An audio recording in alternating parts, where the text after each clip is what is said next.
예전도의 헌신 예배에 하나님 함께 하셔주고 있습니다. 감사합니다. 헌신과 축복이다 하는 제목을 정해봤습니다. 왜 그러냐? 헌신하고 축복하고 똑같은 상관관계가 있습니다. 오늘 말씀을 통해서 정말 진정한 헌신이 무엇인가, 또 어떤 축복이 있는가 하는 것을 발견하시고 승리하시는 남은 생애가 되시기를 주의 이름으로 축복합니다. 오늘 우리 시대에, 우리가 사는 이 시대를 다 어렵다고 합니다. 힘들다고 합니다. 사회도 힘들지만은 교회도 힘들다고 합니다. 많은 분들을 만나보면 교회가 너무 힘들다고 이구동성으로 그런 이야기들을 하고 있습니다.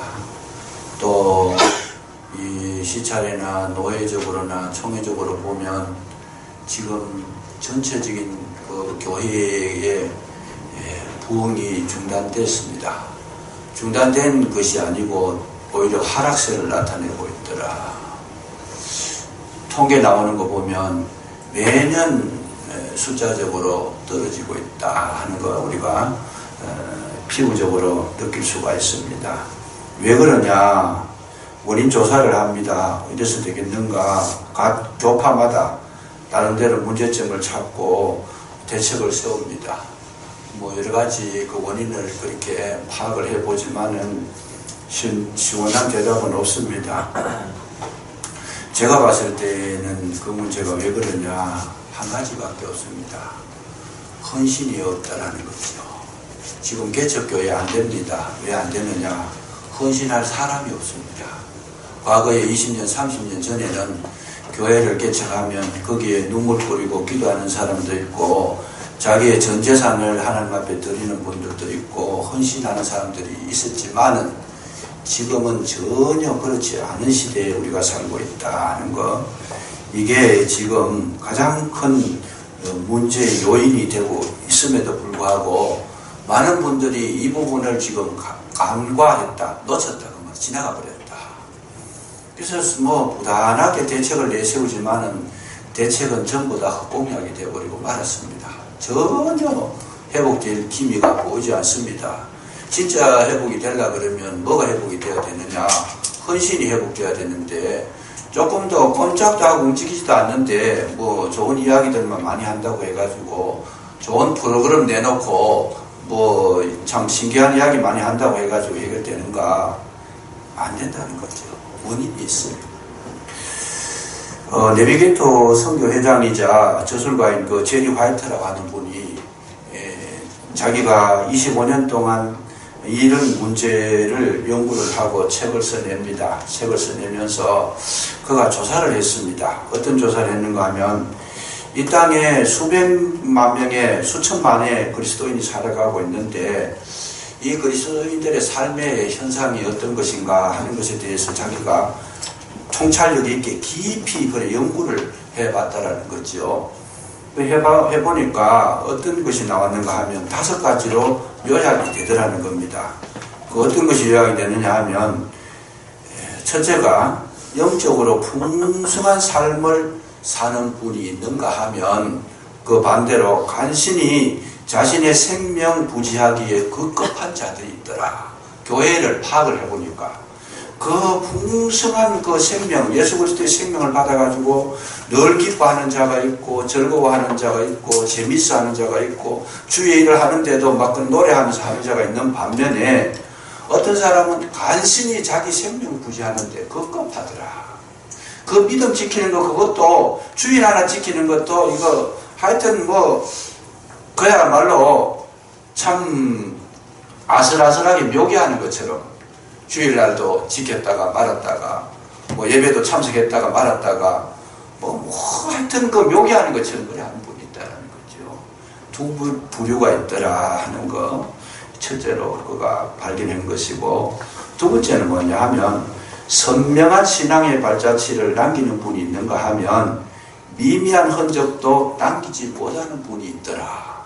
신앙의 발자국을, 그 발자국이라는 것이 있지 않습니까? 사람이 걸어가면 분명하게 자기가 걸어온 그 신앙의 그런 발자국을 남긴 분이 있는 반면에 어떤 사람은 흔적도 없이 지나가 버리더라. 쉽게 말하면 그 사람이 있었는가 없었는가 알지도 못하는 그분이 10년 20년 전에 그런 분이 우리 교회에 있었던가 이렇게 여겨질 정도로 희미하게 계시다가 희미하게 사라진 분이 계시다는 거죠. 그 참 그분이 아주 통찰력 있게 잘 관찰을 했다라는 것 제가 읽으면서 느꼈습니다. 또 세 번째는 뭔가 하면 예수 그리스도 안에서 신앙이 잘 성장하는 사람도 있는가 하면 영적으로 점점 메말라서 시들해지는 분들도 있더라. 무슨 말이냐 하면 은혜 받아가지고 신앙이 자꾸 성장하고 아름다워지고 성숙해지고 그야말로 진주 같은 모습이 참 모습으로 이루어지지 가는 분이 있는 반면에 어떤 분들은 영적으로 메말라가지고 시들시들이 죽어가는 사람도 있더라는 거죠.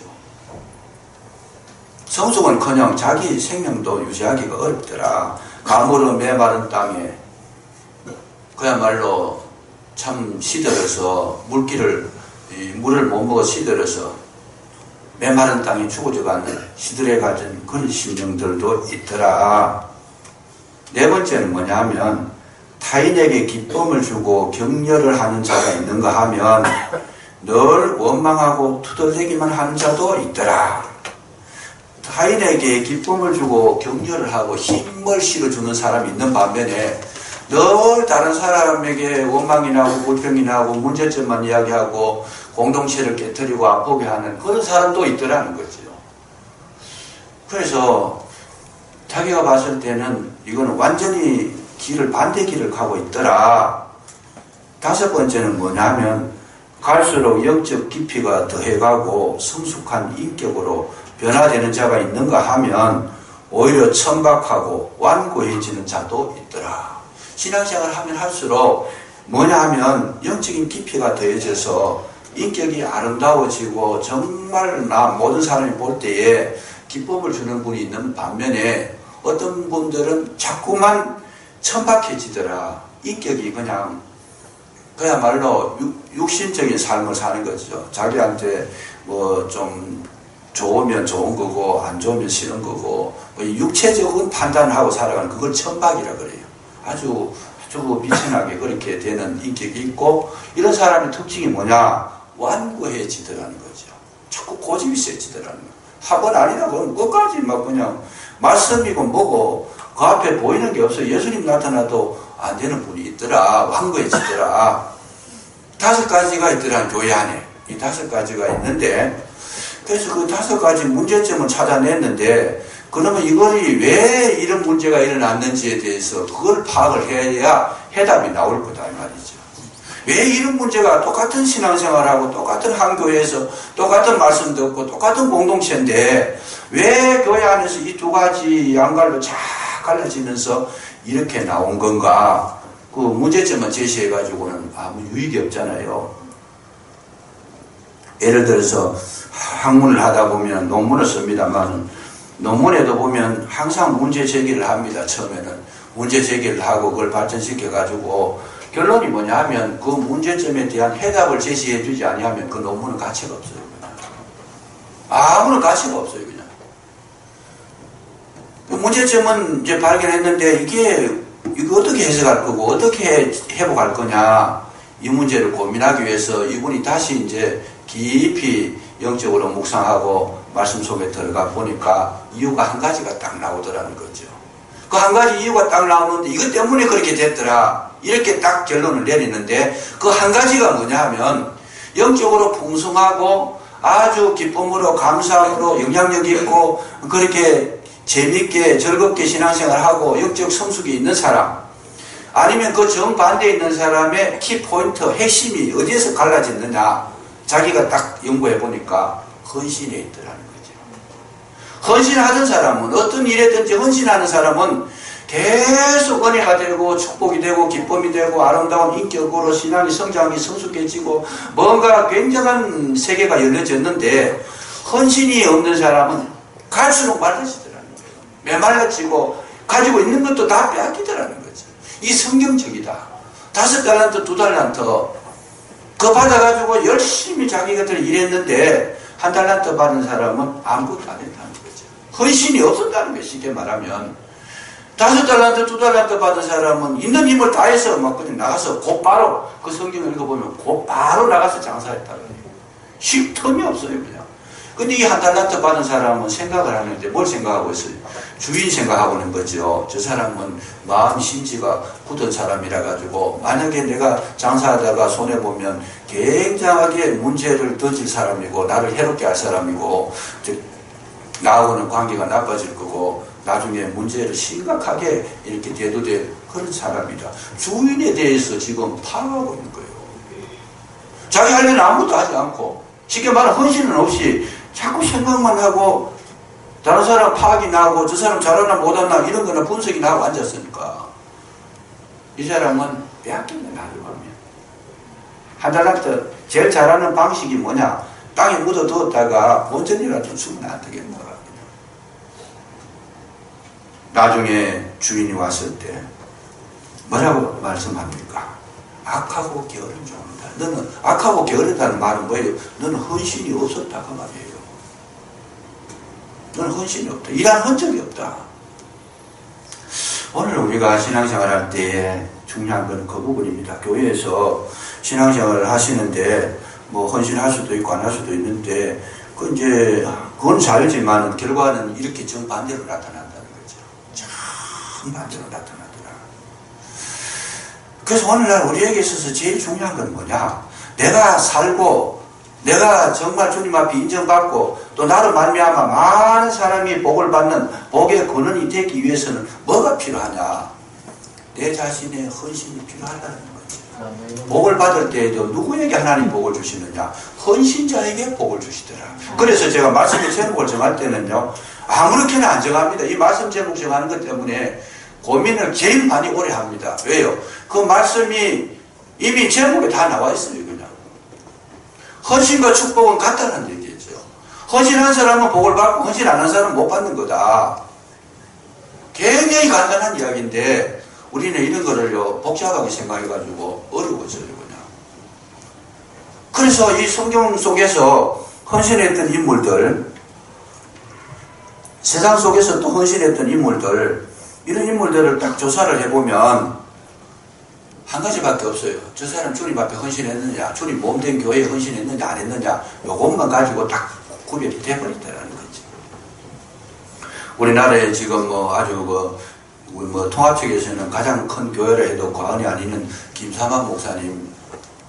김삼환 목사님은 정말 훌륭한 분입니다. 대단한 분인데 지금 와가지고 뭐 이제 세습 문제 이런 것 때문에 조금 문제가 노출되고 있긴 하지만은 제가 봐서는 뭐 정신 차리고 하실 것 같은데, 이분이 자기가 간증하는 이야기를 제가 한번 들어봤는데 자기가 교회를 이렇게 키우고 이만큼 성장시키고 하나님 앞에 이렇게 쓰임받는 인물이 될 줄은 몰랐다는 거예요. 자기도 몰랐다는 거예요. 그런데 하나님께서 왜 나를 이렇게 복을 내려주셨는가?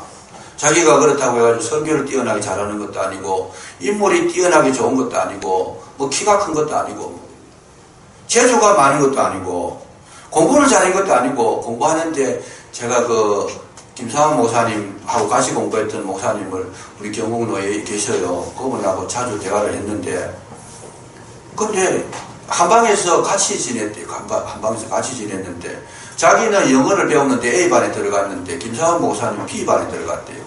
A반은 잘하는 사람이고 B반은 못하는 사람이잖아요.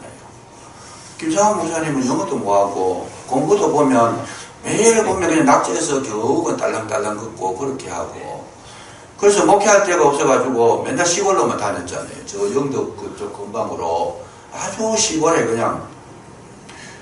그리고 거기다가 이 몸이 아파가지고 목사님이나 사모님이나 두 분 다 몸이 아파가지고 늘 그냥 약방에 다니는 게, 약사 드시는 게 막 그게 일과처럼 했대요. 일과처럼.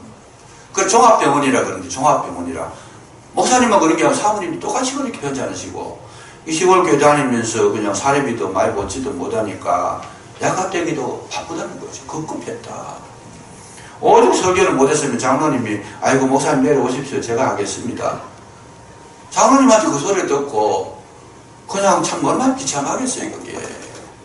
그런 지경에 놓였던 정말 그야말로 목회자 중에서 자질적으로나 무슨 재능으로나 모든 면에서 보면 정상적인 목회를 할 만한 그런 능력이 없는 분이다. 객관적으로 이렇게 보면 그건 누가 아는지 자기가 잘 알아요. 그분이 자신 스스로가 잘 아는데 근데 하나님께서 나를 이렇게 복을 내주시는데 여러분 그 새벽기도 같은 거 이런 거 하면 그 명성교회 새벽기도 같은 거 하면 2만 명씩 모인대요. 2만 명씩 기가 찰나갈 수 있지. 2만 명 말이 2만 명이지. 어마어마하잖아요. 그런 교회의 담임 목회자로서 오랫동안 그리고 한국교회 총회장도 하시고 한국교회에 엄청난 그 발전하는데 많은 역할을 하신 분인데 이제 그분이 한번 개별적으로 간증하는 걸 제가 들어보니까 왜 나를 하나님께서 이렇게 높이 세워주셨는가 자기가 생각을 해봤다는 거죠. 생각을 해보니까 한 가지가 머리에 떠오르는 게 있더래요. 그리고 그게 뭐냐 하면 자기가 시골 교회에 한번 목회를 하는데 공동묘지 옆에 뭐 교회가 있더라는 거죠. 공동묘지 옆에 있는데 근데 교회가 굉장히 낡아가지고 건물이 낡아가지고 참 형편없는 교회인데 어느 날 막 갑자기 한밤중에 밤 12시가 되는데 막 폭우가 쏟아지더라는 거예요. 막 그냥 빗방울이 폭우가 쏟아지는데 이분이 자다가 어떻게 일어나서 생각한 것이 교회가 어떻게 됐는가 건물이 어떻게 됐는가 이게 놀래가지고 쫓아가 봤다는 거죠. 그 공동묘지 옆에 있는 그 교회에 성도도 별로 없고 그런데 그래가 교회에 막 문을 열고 쫓아 들어가니까 마침 지붕에 비가 너무 많이 내리니까 지붕에 기아장을 비가 새가지고 헐기 떨어지고 막 기아장이 떨어지는데 그걸 온몸으로 다 받아냈대 자기가.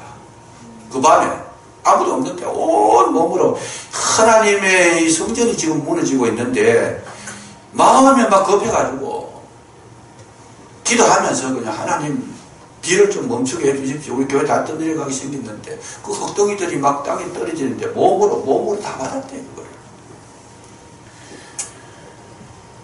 그래서 거기서 하면서 많이 울었대요. 하나님 성전이 이렇게 돼서 어떡합니까? 그러면서 막 헐걸 받아내고 기아장을 막 이 어깨에 두드려 맞으면서 받아내는데 막 울면서 그냥 혼자 아무도 없고.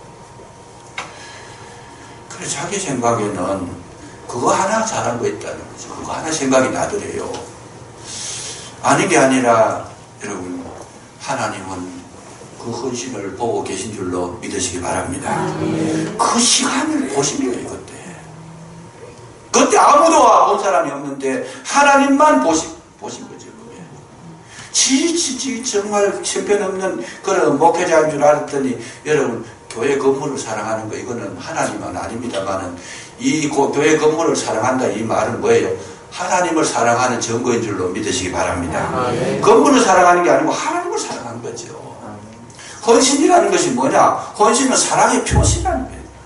자기 몸을 막 던졌다 그 말이 거기에 기아장 떨어지고 머리 맞으면 잘못하면 죽을 수도 있는데 몸을 던져버렸지.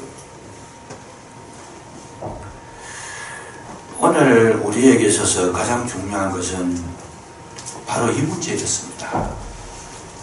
오늘날 주님 앞에 그렇게 많은 사람들이 신앙생활을 하면서 정말 하나님께 복을 받았다고 내놓을 간증할 만한 간증거리가 없었던 거예요.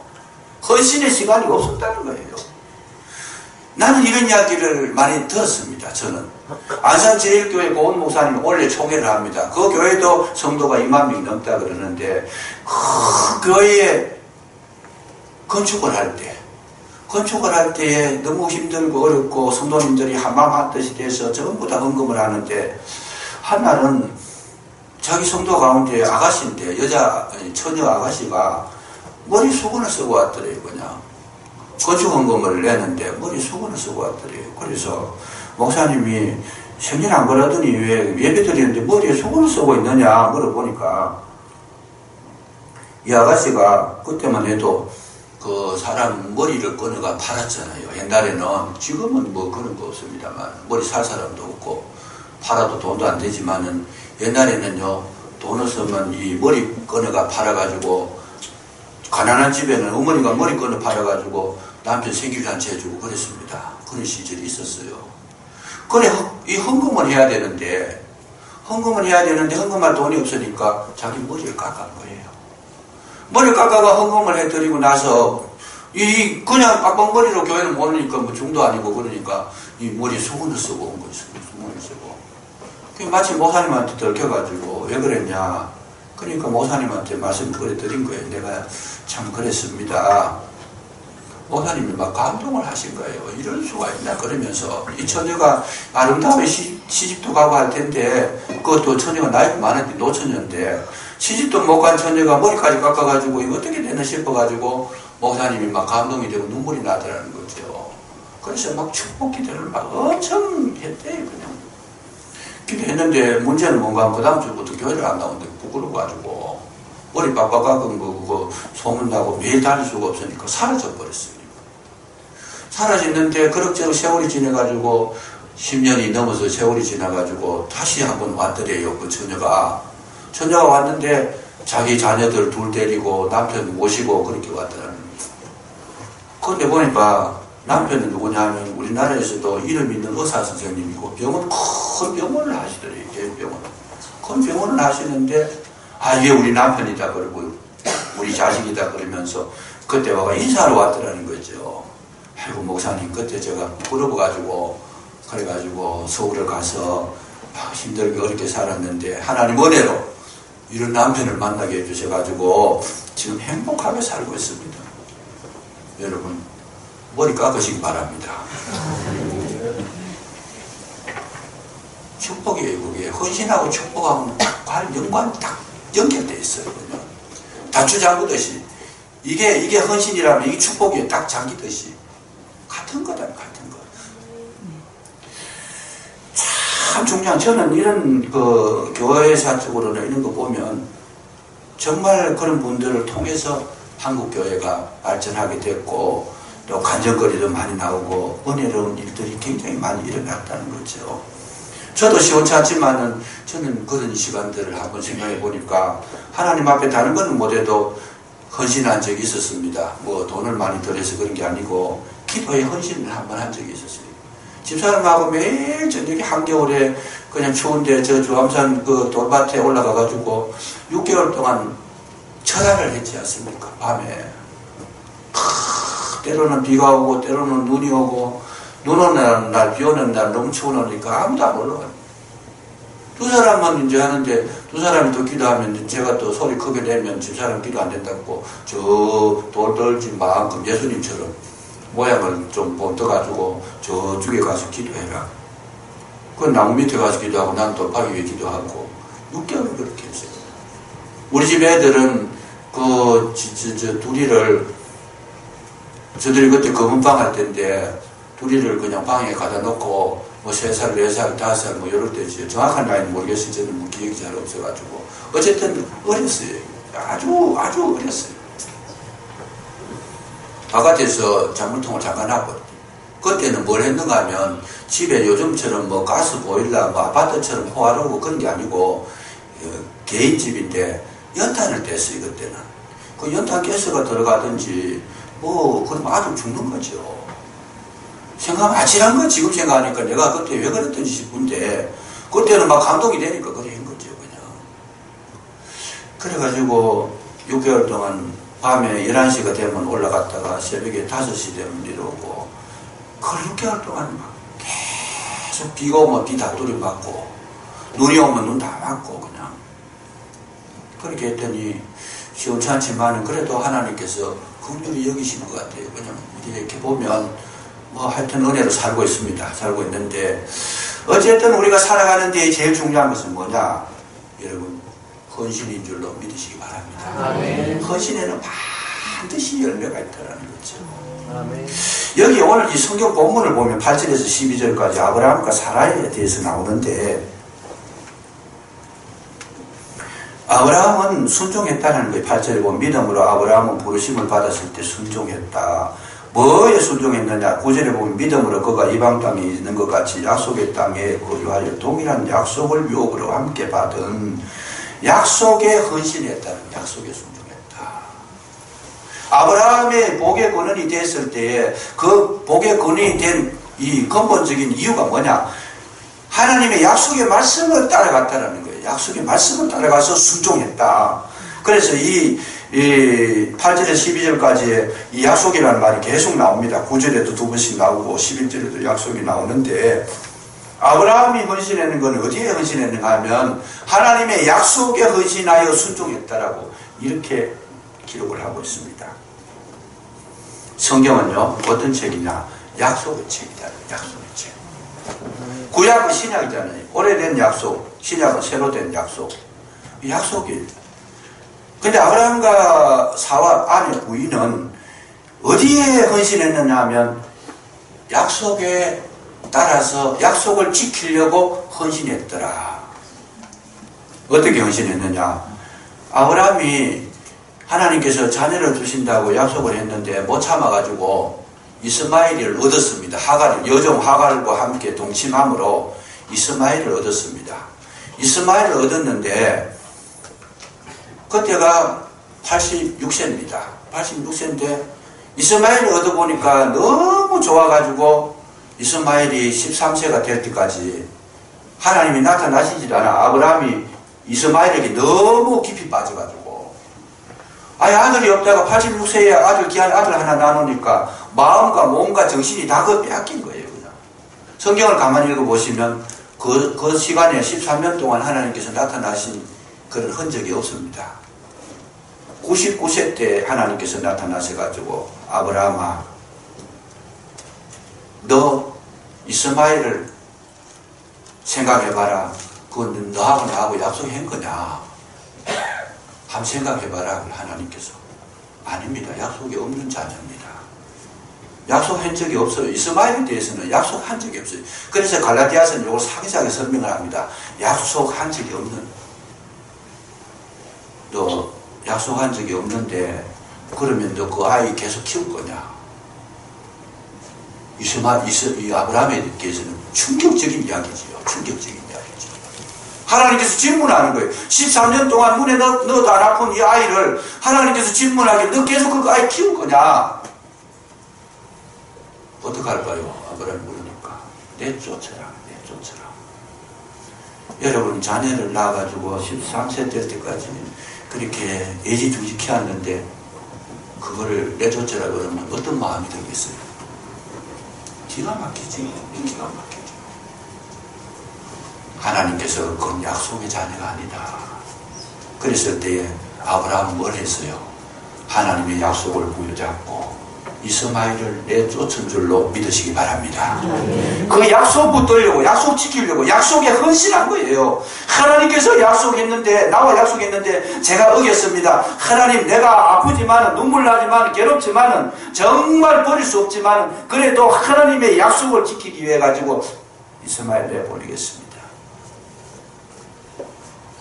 이스마엘을 내보낸 그 직후에 하나님께서 사라를 통해 가지고 이삭을 잉태하게 하신 줄로 믿으시기 바랍니다. 아멘. 약속에 헌신하는 자, 하나님 말씀에 헌신하는 자는 반드시 하나님은 그 약속을 지키기 위해서 내가 희생하고 아파하고 괴로워하고 흘린 눈물이 있었을 때 그 결과를 하나님께서 책임져 주신다는, 그게 약속과 헌신이에요.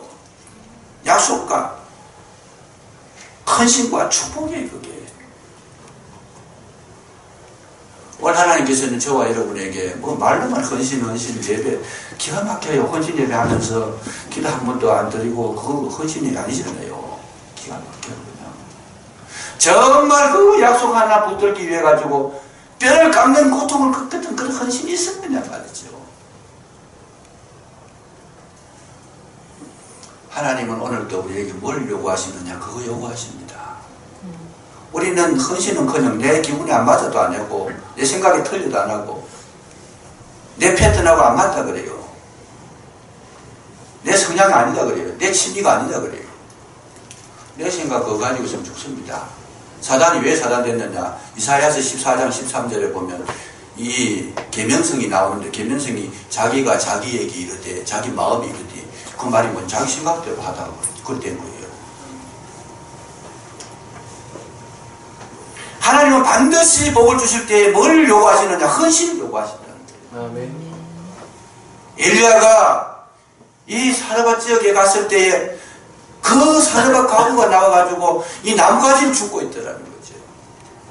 나무가지를 줍고 있는데 너 왜 줍느냐 물어보니까 이 가루통에 가루가 좀 있고 이 기름병에 기름 조금 있는데 이거 가지고 그냥 이 가루 반죽해가지고 떡을 만들어서 가뭄이 3년 6개월 동안 진행됐으니까 먹을 게 없어요. 그 마지막에 음식 맛이라도 한번 보고 죽을랍니다. 우리가 더 살아서 뭐 하겠습니까? 매일 먹는 게 뭐 어디 이 참 가루 냄새도 못 맡고 살아가는데 아껴서 겨우 한 주먹 되는 거 요거 남겨놨는데 마지막에 이거 한번 먹고 죽으려고 지금 나무까지 죽고 있습니다.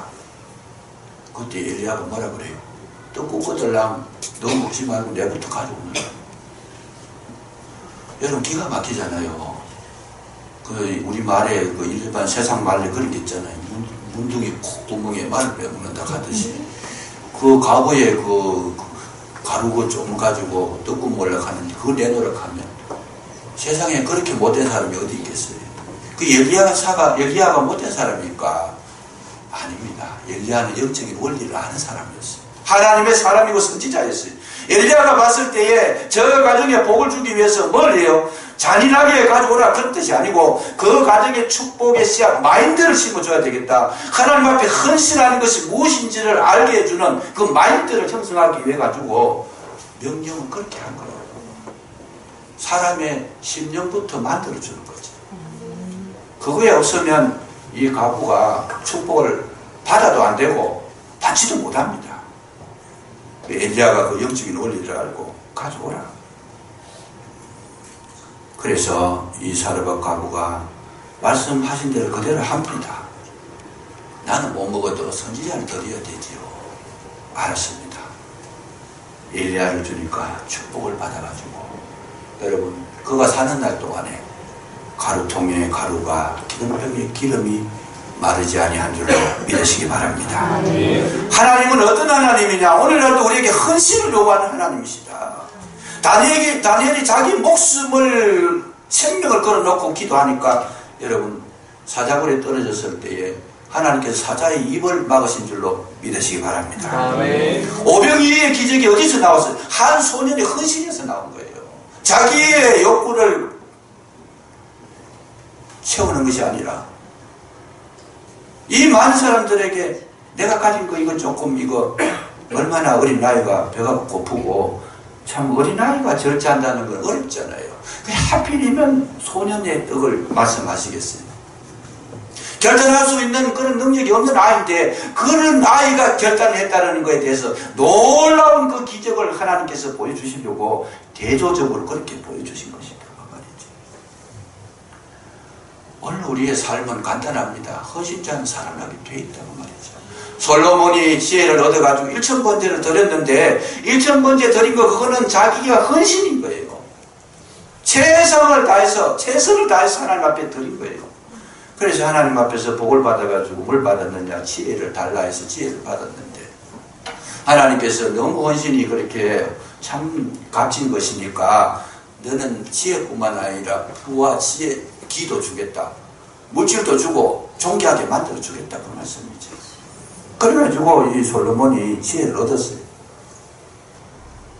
지혜를 달라 할 때도 이유가 있어요. 제 백성들을 재판을 잘하기 위해 가지고 하나님 지혜를 좀 주십시오. 그 마침 그때가 이 솔로몬 앞에 지혜를 사용할 시간이 왔잖아요. 어떤 시간이요? 두 여인이 아이를 하나 낳았는데 서로 자기 아이라고 합니다. 서로 자기 아이라고. 그러니까 이 어린아이가 이 솔로몬이 생각해봐도 이거는 뭐 판결할 수가 없잖아요. 서로 자기 아들이라고 합니까? 기가 막히죠. 하나님께서 주신 지혜가 어떤 것인가를 그 장면에서 보여주시는 거죠. 그게 하필이면 그 장면에 그런 게 나오겠어요. 그렇게 알게 하신 거예요. 솔로몬이 뭐라고 말합니까? 아이를 반토막을 내가 나누어 주라 그래. 반토막을 나누어 주라. 그러니까 한 여자는 그렇게 하십시오. 한 여자는 아니다. 나는 안 가져도 되니까 저 여자에게 그 아이를 주십시오. 솔로몬이 판결을 내립니다. 저 여자가 진정한 어머니다.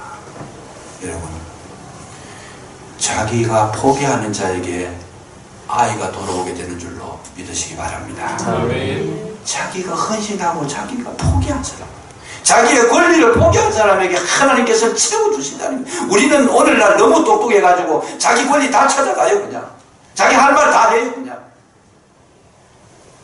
아닙니다. 하나님은 내가 억울하게 당한 것도 알고 내 권리가 보장받지 못하는 것도 알고 주님을 위해서 얼마나 손해본 것도 아시고 하나님은 저와 여러분의 헌신을 파악하고 계시는 줄로 믿으시기 바랍니다. 아멘. 너무 똑똑해가지고 우리가 다 잃어버리는 거죠.